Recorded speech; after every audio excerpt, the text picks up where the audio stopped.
We are first going to try to answer the question, what is electricity?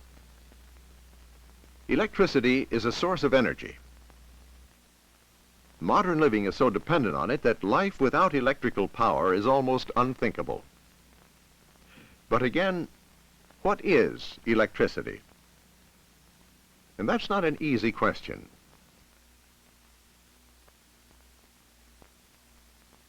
To answer it, we must first think about the building bricks of the whole universe. And that includes you, me, and everything there is, even this pylon. If we get in close to the iron, and then into the iron, we will see that it is built up from molecules. And then we will see that molecules are made up of atoms. An atom is so small that we really can't imagine it.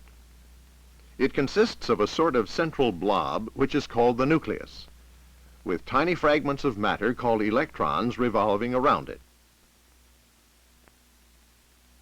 Different substances have different numbers of electrons revolving around the nucleus. Electrons carry a negative charge of electricity.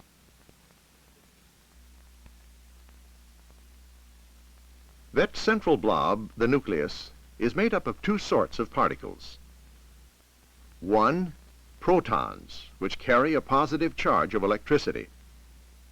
And two, neutrons, which have no electrical charge.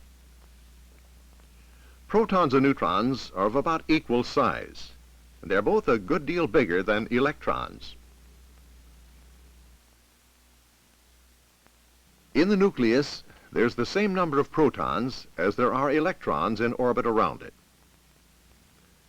For example, this is the atom of the metal aluminum, and it has 13 electrons orbiting around it. So there are 13 protons in the aluminum nucleus. This means that the negative charges of the electrons are exactly equal to the positive charges in the nucleus, and the whole atom is therefore electrically neutral.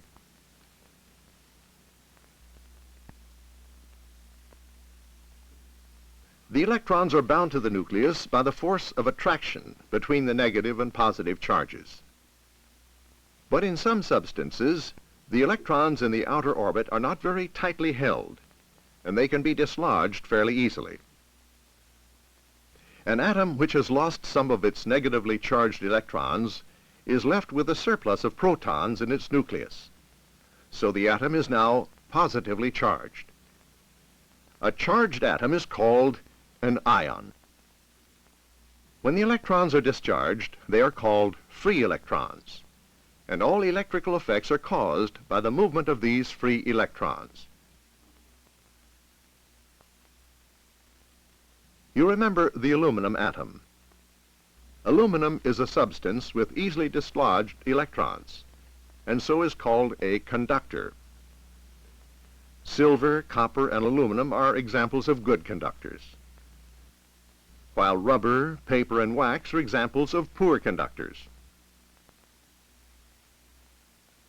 So although it's difficult to say exactly what electricity is, we now know that electrical effects are caused by the movement of the negatively charged electrons.